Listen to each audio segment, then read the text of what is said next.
जय हिंद।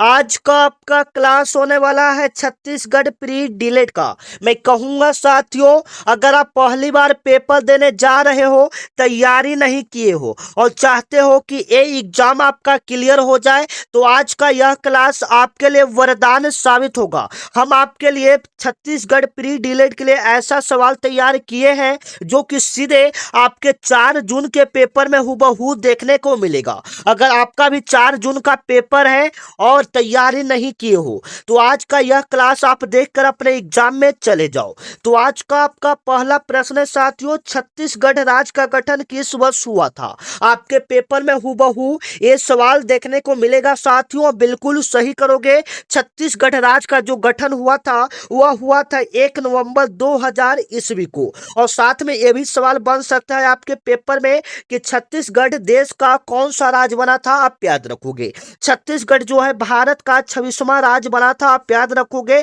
आपके पेपर में सवाल बनेगा साथियों। और यह भी पूछा जाएगा छत्तीसगढ़ दिवस कब मनाया जाता है? 1 नवंबर को आपका छत्तीसगढ़ दिवस मनाया जाता है, आप याद रखना। आपके पेपर में हूबहू ये सवाल पूछेगा। चलो, आपका दूसरा नंबर सवाल है साथियों, जो कि सीधे आपके पेपर में आने वाला सवाल है। छत्तीसगढ़ की गंगा किस नदी को कहा जाता है? आपके पेपर में सवाल बनेगा साथियों, छत्तीसगढ़ का गंगा किसे कहा जाता है? आप बिल्कुल सही करोगे, महानदी को छत्तीसगढ़ का गंगा कहा जाता है, जो कि सीधे आपके पेपर में बनेगा। छत्तीसगढ़ का गंगा किसे कहा जाता है? महानदी को कहा जाता है, आप याद रखोगे। आपके पेपर में सवाल बनेगा। आपका आने वाला अगला सवाल है साथियों, ये सारे आपके प्री डिलेट में पूछा जाएगा हूबहू सवाल, वो भी जीके का ये सवाल है, ठीक है ना। जीके का हमने यहाँ पर आपका 20 सवाल लिया है, ठीक है। उसके बाद मानसिक अभिरुचि, उसके बाद हिंदी, उसके बाद रीजनिंग, ये सारे प्रश्न को हमने लिया है जो आपके पेपर में आएंगे। तो सबसे पहले एक टारगेट लेकर चलो, 20 में से 15 प्लस प्रश्न सही करने का। जो बच्चा 15 प्लस प्रश्न यहाँ पर सही कर देगा, उनका ऐसे ही मानो कि सिलेक्शन पक्का है, आप एग्जाम को क्लियर कर लोगे। भारत का पहला उपग्रह का नाम आर्यभट्ट था। सबसे पहले तो आप याद रखोगे, भारत का पहला उपग्रह कौन सा था? आर्यभट्ट था। यह किस वर्ष अंतरिक्ष में छोड़ा गया था साथियों, बताइएगा। आप बिल्कुल सही करोगे। 19 अप्रैल 1975 ईस्वी को, 19 अप्रैल 1975 ईस्वी को यह अंतरिक्ष में छोड़ा गया था, आप याद रखना। आपके पेपर में यह सवाल बनेगा, ठीक है। कब छोड़ा गया था? तो 19 अप्रैल 1975 में, आप याद रखोगे। आपका आने वाला अगला सवाल है साथियों, चित्रकोट जलप्रपात छत्तीसगढ़ के किस जिला में स्थित है? जवाब दीजिएगा साथियों, चित्रकोट जलप्रपात छत्तीसगढ़ के किस जिला में स्थित है? आप बिल्कुल सही करोगे साथियों, बस्तर में। कहां में स्थित है? बस्तर में। इसे भारत का नियाग्रा भी कहा जाता है। भारत का नियाग्रा किसे कहा जाता है? तो बस्तर को भारत का नियाग्रा कहा जाता है। चित्रकोट जलप्रपात छत्तीसगढ़ के किस जिला में है? तो बस्तर जिला में, आप याद रखोगे। आपका आने वाला अगला सवाल है साथियों, अब पानीपत का प्रथम युद्ध बाबर और किसके बीच लड़ा गया था? आपको पता होना चाहिए, पानीपत का जो प्रथम युद्ध है 1526 में लड़ा गया था। किसके बीच लड़ा गया था? बाबर और इब्राहिम लोदी के बीच लड़ा गया था। ऑप्शन नंबर 1 क्या करोगे? बिल्कुल सही करोगे। चलो, आपका 6 नंबर सवाल है साथियों, भारतीय राष्ट्रीय कांग्रेस का स्थापना किस वर्ष हुआ था? आप बिल्कुल सही करोगे। भारतीय राष्ट्रीय कांग्रेस का स्थापना कब हुआ था? 1885 में। भारतीय राष्ट्रीय कांग्रेस का स्थापना कब हुआ था? 1885 में, आप याद रखोगे। आपके पेपर में हूबहू ये सवाल आपको देखने को मिलेगा साथियों, ठीक है। भारतीय राष्ट्रीय कांग्रेस का स्थापना कब हुआ था? 1885 में। चलो, आपका आने वाला अगला सवाल है कि मानव शरीर की सबसे बड़ी ग्रंथि कौन सी है साथियों? आप बिल्कुल सही करोगे, यकृत। मानव शरीर की सबसे बड़ी ग्रंथि कौन सा है? यकृत। इसमें ज्यादा कुछ समझाने वाला नहीं है, हम लोग फटाफट क्वेश्चन और आंसर को करेंगे, जिससे ज्यादा आपका एग्जाम में नंबर बढ़ेगा, ठीक है। चलो, आपका आने वाला अगला सवाल है साथियों, वायुमंडल में सबसे अधिक मात्रा में पाई जाने वाली गैस कौन सी है? बताइएगा, वायुमंडल में सबसे अधिक मात्रा में कौन सा गैस पाया जाता है साथियों? बिल्कुल सही करोगे, नाइट्रोजन पाया जाता है। क्या पाया जाता है? नाइट्रोजन वायुमंडल में सबसे अधिक मात्रा में पाया जाता है, आप याद रखोगे। कितना परसेंट पाया जाता है? 78% पाया जाता है, आप याद रखोगे। आपका आने वाला अगला सवाल है, भारत का राष्ट्रीय खेल किसे माना जाता है? इसका जवाब आप लोग का कमेंट में आना चाहिए। बिल्कुल इजी लेवल का सवाल है। चलो, छत्तीसगढ़ के प्रथम मुख्यमंत्री कौन थे साथियों? आप याद रखोगे। छत्तीसगढ़ के प्रथम जो मुख्यमंत्री थे उनका नाम था अजीत जोगी। क्या नाम था? Ajit Jogi. Option number B आप याद रखोगे, आपके पेपर में हूबहू ये सवाल छपेगा। 11 नंबर आपका सवाल है कि बिहू किस राज्य का प्रसिद्ध लोक नृत्य है? आप बिल्कुल सही करोगे। बिहू कहाँ का हो जाएगा साथियों? आप बिल्कुल सही करोगे। बिहू आपका असम का लोक नृत्य हो जाएगा। बिहू कहाँ का हो जाएगा? असम का। आप याद रखोगे, आपके पेपर में हूबहू ये सवाल आपको देखने को मिलेगा। बिहू किस राज्य का प्रसिद्ध लोक नृत्य हो जाएगा? असम का। ठीक है। ऑप्शन नंबर एक क्या करोगे? बिल्कुल सही करोगे। आपके पेपर में हूबहू ये सवाल छपने को देखने को मिलेगा। आपका आने वाला अगला सवाल है साथियों, हमारे संविधान में मूल कर्तव्यों को किस देश के संविधान से लिया गया है? आपको बताना है कि जो हमारा संविधान है उसमें मूल कर्तव्य को किस देश के संविधान से लिया गया है? तो रूस सोवियत संघ के संविधान से लिया गया है। ऑप्शन नंबर क्या करोगे? बी बिल्कुल सही करोगे, जो कि सीधे आपके पेपर में हूबहू देखने को मिलेगा साथियों। ठीक है। आपका 13 नंबर सवाल है साथियों, भोरम देव मंदिर छत्तीसगढ़ के किस जिला में स्थित है? भोरम देव मंदिर छत्तीसगढ़ के किस जिला में स्थित है साथियों? आप याद करोगे, कवर्धा कबीर धाम में स्थित है। ऑप्शन नंबर ए आप क्या करोगे? बिल्कुल सही करोगे, जो कि सीधे आपके पेपर में सवाल छपेगा साथियों। 14 नंबर आपका सवाल है कि काजीरंगा राष्ट्रीय उद्यान किस जानवर के लिए प्रसिद्ध है? आप बिल्कुल सही करोगे, एक सींग वाले गैंडा के लिए असम में प्रसिद्ध है। यह किसके लिए प्रसिद्ध है? एक सींग वाले गैंडा के लिए असम में प्रसिद्ध है। आप याद रखोगे। चलो, 15 नंबर आपका सवाल है, रतौंधी किस विटामिन की कमी के कारण होता है साथियों? रतौंधी किस विटामिन के कमी के कारण होता है? आप बिल्कुल सही करोगे। रतौंधी जो होता है विटामिन ए की कमी के कारण होता है। ऑप्शन नंबर सी क्या करोगे? बिल्कुल सही करोगे, जो कि सीधे आपके पेपर में पूछा जाएगा साथियों। एकदम इंपॉर्टेंट है। ठीक है। चलो, 16 नंबर आपका सवाल है कि भारत में सबसे पहले सूर्य किस राज्य में उगता है साथियों? आप याद रखोगे, अरुणाचल प्रदेश में। सबसे ज्यादा सूर्य कहाँ में उगता है? अरुणाचल प्रदेश में। आप याद रखोगे, आपके पेपर में हूबहू ये सवाल देखने को मिलेगा साथियों। ठीक है। भारत में सबसे पहले सूर्य किस राज्य में उगता है? अरुणाचल प्रदेश में। इसे सूर्योदय का राज्य भी कहा जाता है। आप याद रखोगे। आपका अगला नंबर सवाल है साथियों, गीत गोविंद पुस्तक के रचयिता कौन है? जो बच्चे चैनल को सब्सक्राइब नहीं किए, चैनल को सब्सक्राइब कर लोगे। ठीक है। क्योंकि यहाँ पर जो जो नई वैकेंसी आएगी साथियों सबसे पहले आपको पता चलेगा। तो चैनल को सब्सक्राइब करके ऑल बेल आइकन को दबा लोगे। इसका जो एनालिसिस होगा वो हम सबसे पहले आपको करवाएंगे। ठीक है। चलो, तो यहाँ पर गीत गोविंद का रचयिता आपका जयदेव हो जाएंगे। ऑप्शन नंबर सी आप क्या करोगे? बिल्कुल सही करोगे। आपका 18 नंबर सवाल है साथियों, विश्व पर्यावरण दिवस कब मनाया जाता है? बिल्कुल सही करोगे। 5 जून को विश्व पर्यावरण दिवस मनाया जाता है। विश्व पर्यावरण दिवस कब मनाया जाता है? 5 जून को विश्व पर्यावरण दिवस मनाया जाता है। आप याद रखना, आपके पेपर में ये सवाल हूबहू देखने को मिलेगा साथियों। ठीक है। 19 नंबर आपका सवाल है, हसदेव बांगो परियोजना छत्तीसगढ़ के किस जिला में है? आपको बताना है, हसदेव बांगो परियोजना छत्तीसगढ़ के किस जिला में स्थित है साथियों? सारनाथ में।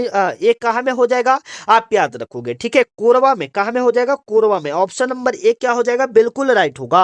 आपका आने वाला अगला सवाल है साथियों, गौतम बुद्ध ने अपना प्रथम उपदेश कहाँ में दिया था? बिल्कुल सही करोगे, सारनाथ में। गौतम बुद्ध ने अपना पहला उपदेश कहाँ में दिया था? सारनाथ में। ठीक है। ऑप्शन नंबर सी क्या करोगे? बिल्कुल सही करोगे। चलिए, अब यहां से हम लोग हिंदी के सवाल को करते हैं जो आपके पेपर में पूछे जाते हैं। ठीक है। चलो, आप सभी का जवाब आते रहना चाहिए। निम्नलिखित में से कौन सा स्वर संधि का उदाहरण है? आपको बताना है कि इसमें कौन सा स्वर संधि होगा। नमस्कार स्वर संधि नहीं होगा, दिगंबर नहीं होगा, वागिश नहीं होगा, पवन स्वर संधि होगा।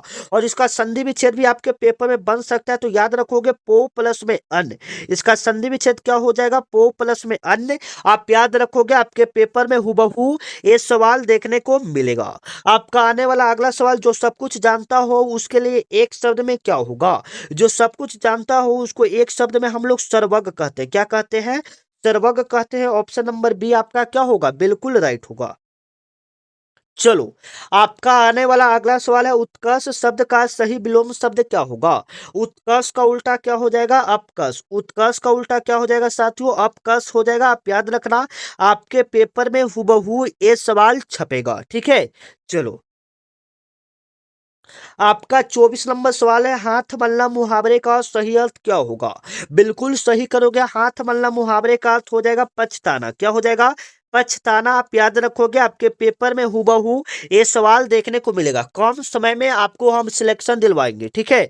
चलो, 25 नंबर आपका सवाल है साथियों, दशानन में कौन सा समास है? दशानन, जब भी भगवान का नाम आए, रावण एक प्रकार का ये भगवान ही थे, तो इनका नाम जो होगा ये कौन सा समास के अंतर्गत आएगा? बहुब्रीहि समास के अंतर्गत आएगा। चक्रपाणी हो गया, लंबोदर हो गया, ये सब जो है साथियों, ये बहुब्रीहि समास के अंतर्गत आएगा। चलो, आपका आने वाला अगला सवाल है, निम्नलिखित में से कौन सा शब्द बादल का पर्यायवाची नहीं है? आपको बताना है कि बादल का पर्यायवाची कौन नहीं होगा। जलद बादल का पर्यायवाची होता है, मेघ होता है, घन होता है, लेकिन वारिज नहीं होता। वारिज किसका पर्यायवाची होता है? वारिज कमल का पर्यायवाची होता है। आप याद रखोगे, ठीक है, एकदम इंपॉर्टेंट है। आपका आने वाला अगला सवाल है साथियों, अनुराग का सही विलोम शब्द क्या होगा? आपको बताना है, अनुराग का उल्टा क्या होगा साथियों? विराग होगा। अनुराग का उल्टा क्या हो जाएगा? विराग हो जाएगा। आप याद रखना, आपके पेपर में हूबहू ये सवाल देखने को मिलेगा। अनुराग का उल्टा क्या हो जाएगा साथियों? विराग हो जाएगा। ऑप्शन नंबर बी बिल्कुल आपका क्या हो जाएगा? करेक्टेड हो जाएगा। अनुराग का उल्टा क्या हो जाएगा? विराग, ठीक है। अनुराग का उल्टा क्या हो जाएगा? विराग। आपका आने वाला 28 नंबर सवाल है साथियों, शुद्ध वर्तनी वाले शब्द का चयन करें। शुद्ध वर्तनी वाले शब्द यहाँ पर कौन सा हो जाएगा साथियों? आपको बताना है। इसमें कौन सा बिल्कुल सही लिखा हुआ है? आप बिल्कुल सही करोगे। कवयित्री, यहाँ पर जो कवित्री लिखा हुआ है इस प्रकार से, वो बिल्कुल आपका सही लिखा हुआ है, ठीक है। ऑप्शन नंबर बी आपका बिल्कुल करेक्ट होगा। चलो, आपका आने वाला अगला सवाल है, सूर्योदय का सही संधि विच्छेद क्या होगा साथियों? सूर्य प्लस में उदय, सूर्य प्लस में उदय। ऑप्शन नंबर ए आपका क्या होगा? बिल्कुल राइट होगा। आपका आने वाला अगला सवाल, कारक के कितने भेद होते हैं? कारक के कितने भेद होते हैं? आप याद रखोगे, कारक के 8 भेद होते हैं। आप याद रखोगे, कारक के कितने भेद होते हैं? 8 भेद। चलो, तरनी का पर्यायवाची शब्द क्या होता है साथियों? बताइएगा। तरनी का पर्यायवाची शब्द क्या होता है? नाव होता है। क्या होता है? नाव होता है, ठीक है। चलो, अधजल गगरी छलकत जाए लुगोक्ति का सही अर्थ क्या होगा साथियों? कम ज्ञान होने पर अधिक दिखावा करना। ऑप्शन नंबर ए आपका क्या हो जाएगा? बिल्कुल राइट होगा। आपका 33 नंबर सवाल है साथियों, घोड़ा का तत्सम शब्द क्या होगा? घोड़ा का तत्सम शब्द क्या होगा? घोटक। क्या हो जाएगा? घोटक। ऑप्शन नंबर बी आपका क्या हो जाएगा? बिल्कुल राइट होगा। चलो, पुरुष और स्त्री का जोड़ा क्या कहलाता है साथियों? कोई बच्चे बता सकते हैं? पुरुष और स्त्री का जोड़ा क्या कहलाता है? दंपति कहलाता है, ठीक है। 35 नंबर आपका सवाल है, निम्नलिखित में से कौन सा शब्द भाववाचक संज्ञा है? आपको बताना है कि कौन यहाँ पर भाववाचक संज्ञा है साथियों। तो लड़का तो जातिवाचक हो जाएगा, गंगा व्यक्तिवाचक, पेड़ पेड़ जो जातिवाचक, बुढ़ापा यहाँ पर भाववाचक। इसको सिर्फ हम लोग महसूस कर सकते हैं। आपका आने वाला अगला सवाल, मानसिक अभिरुचि का श्रृंखला को पूरा करें। 3 के बाद 7, 7 के बाद 15, 15 के बाद 31, 31 के बाद 63। अगला पद क्या आएगा साथियों? तो 2 से गुना करके एक जोड़ा है, 3 में 2 से गुना किया, एक जोड़ा, तो 6 1 7, 7 दूनी 14, 1 15, 15 दूनी 30, 1 1 दूनी 62, 1 63। उसी प्रकार से 63 गुने 2 करेंगे तो कितना आएगा साथियों? 126। 126 में एक जोड़ेंगे तो कितना आएगा? 127 आएगा। आशा करते हैं ये प्रश्न आपको आ रहा होगा। जिस प्रकार कलम का संबंध लेखक से, उसी प्रकार कुल्हाड़ी का संबंध किससे, मतलब कलम का प्रयोग कौन करता है? लेखक। उसी प्रकार कुल्हाड़ी का प्रयोग कौन करता है? लकड़हारा। ऑप्शन नंबर बी आपका क्या हो जाएगा? बिल्कुल राइट होगा। चलो, रोज को टी क्यू यूजी लिखा जाता है, तो लिल्ली को क्या लिखा जाएगा? आपको बताना है, ठीक है। हर अक्षर में 2 अक्षर आगे बढ़े, आर के बाद एस टी, मतलब 2 2 अक्षर आपको बढ़ा के लिखा है, तो यहाँ से हम लिखेंगे लिल्ली के बाद 2 अक्षर बढ़ाएंगे तो एल के बाद 2 अक्षर बढ़ाएंगे तो एन आएगा। फिर आई के बाद 2 अक्षर बढ़ाएंगे तो के आएगा। फिर एल के बाद 2 अक्षर बढ़ाएंगे तो एन आएगा। वाई के बाद 2 अक्षर बढ़ाएंगे तो ए वाला आएगा, एन के एन ए। चलो, आपका आने वाला अगला शब्द है, विषम पद का पहचान करें। विषम इसमें कौन सा होगा? जनवरी में 31 दिन, मार्च में 31 दिन। मार्च में 31 दिन होता है, हाँ। जुलाई में 31 दिन, लेकिन नवंबर में आपका 30 दिन, तो ये आपका अलग हो जाएगा, ठीक है। चलो, वह महिला अमित के दादाजी का एकमात्र पुत्र की पत्नी है तो वह अमित का क्या होगा? आपको बताना है साथियों, एकमात्र दिमाग लगाने वाला सवाल है। वह महिला अमित के दादाजी है, जो एक महिला है वह अमित का क्या है? दादाजी है। दादी जी का एकमात्र, दादी अमित के दादी जी का एकमात्र पुत्र, मतलब दादी जी का एकमात्र पुत्र मतलब उसके पापा, और उसके पापा की पुत्री मतलब उसके पापा की पुत्री मतलब उसका बहन हो जाएगा। ठीक है, ऑप्शन नंबर सी। चलो, यहाँ पर सवाल एक गलत हो गया है। ठीक है, चलो, राहुल बाईं ओर से 12वां पर है। ठीक है, और अ, दाईं ओर से 18वां पर है, तो कुल लड़का कितना हो जाएगा साथियों? आप बताइएगा। आप बिल्कुल सही करोगे, इधर से 12वां पर इधर से 18वां पर, तो कुल लड़का आपका हो जाएगा 30। कितना हो जाएगा? 30। आप याद रखोगे। ठीक है, चलो, पासे की स्थिति 4 अंक के विपरीत फलक पर कौन सा अंक होगा साथियों? बताइएगा, कौन सा अंक होगा साथियों? आपके पेपर में सवाल पूछेगा। बिल्कुल सही करोगे, पासे के विपरीत 5 हो जाएगा, ऑप्शन नंबर ए। चलो, 44 नंबर सवाल, यदि कल के पहले का दिन बुधवार था, यदि कल के पहले का दिन बुधवार था तो रविवार कब होगा? आने वाला दिन होगा, कौन सा दिन होगा? तो आने वाला कल जो होगा वो रविवार का दिन होगा। श्रृंखला में गलत संख्या का पता लगाएं, इसमें कौन सा गलत होगा साथियों? आपको बताना है। 2 का स्क्वायर 4, 3 का स्क्वायर 9, 4 का स्क्वायर 16, 5 का स्क्वायर 25, लेकिन 6 का स्क्वायर कितना होता है? 36। तो यहाँ पर एक गलती हो जाएगा, ऑप्शन नंबर बी। चलो, मिलते हैं नेक्स्ट वीडियो में, तब तक के लिए जय हिंद।